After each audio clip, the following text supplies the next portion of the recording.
छत्तीसगढ़ में नक्सलवाद के खिलाफ लड़ाई अब निर्णायक मोड़ पर पहुंच गई है। लगातार बढ़ रहे सरेंडर और सरकार की नई पहल ने इस संघर्ष को एक नई दिशा दे दी है। अब राज्य सरकार ने ऐलान किया है कि जो नक्सली हथियार छोड़कर मुख्य धारा में लौट रहे हैं, उनके खिलाफ दर्ज मामलों की समीक्षा कर उनको वापस लिया जाएगा। देखिए हमारी रिपोर्ट। नक्सलवाद की निर्णायक लड़ाई, सरेंडर नक्सलियों के साथ सरकार आई। 10 साल में हो गई माओवाद की सफाई। छत्तीसगढ़ में नक्सलवाद से लड़ाई एक नए मोड़ पर पहुंच चुकी है। लगातार बढ़ रहे सरेंडर के बीच राज्य सरकार ने बड़ा निर्णय लेते हुए घोषणा की है कि जो नक्सली हिंसा छोड़कर मुख्य धारा में लौट रहे हैं, उनके खिलाफ दर्ज मुकदमे वापस लिए जाएंगे। सरकार अब सब कमेटी और जिला स्तरीय कमेटी बनाकर सरेंडर नक्सलियों के केस की समीक्षा करेगी। केंद्रीय अधिनियम अथवा केंद्र शासन से संबंधित प्रकरणों के लिए भारत सरकार से आवश्यक अनुज्ञा प्राप्त की जाएगी।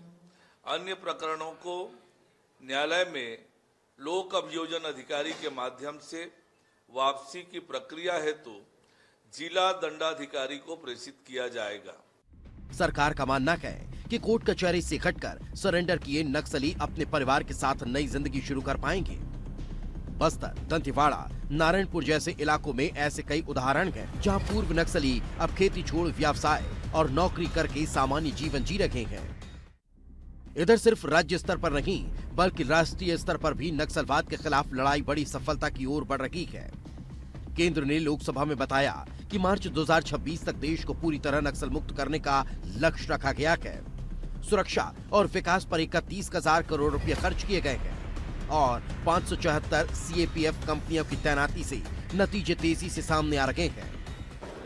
सुरक्षा संबंधी व्यय योजना के अंतर्गत 3,523 करोड़, विशेष अवसंरचना योजना के तहत 1,757 करोड़, विशेष केंद्रीय सहायता के अंतर्गत 3,848 करोड़, 20,815 करोड़ रुपए की स्वीकृति से 17,573 किलोमीटर सड़कों के निर्माण का निर्धारण हुआ। सरकार ने जिस तरह नक्सल इलाकों में विकास के लिए मेहनत की है, उससे पता चलता है कि पिछले 10 सालों में नक्सलवाद बुरी तरह से कमजोर पड़ा है। 2004 से 2014 के बीच जहां 16,135 हिंसक घटनाएं हुई, वहीं 2015 से 2025 में घटनाएं घटकर 7,134 रह गई, यानी 56% की कमी। इसके साथ ही आम लोगों की मौतें 4,684 से घटकर 1,404 पहुंच गई, जो कि 70% की गिरावट है। सुरक्षा बलों के शहीद होने की संख्या 1,824 से घटकर 466, यानी कि 75% की कमी। प्रभावित क्षेत्रों में भी गिरावट चौंकाने वाली है। 2014 में 10 राज्य, 126 जिले और 456 थाने नक्सल प्रभावित थे। 2025 में ये संख्या घटकर 5 राज्य, 11 जिले और सिर्फ 106 थाने रह गए। सबसे बड़ी सफलता एमएमसी जोन के पूरी तरह नक्सल मुक्त हो जाने के रूप में सामने आई है और मध्य प्रदेश में 45 साल बाद नक्सलवाद का आखिरी चैप्टर भी खत्म हुआ।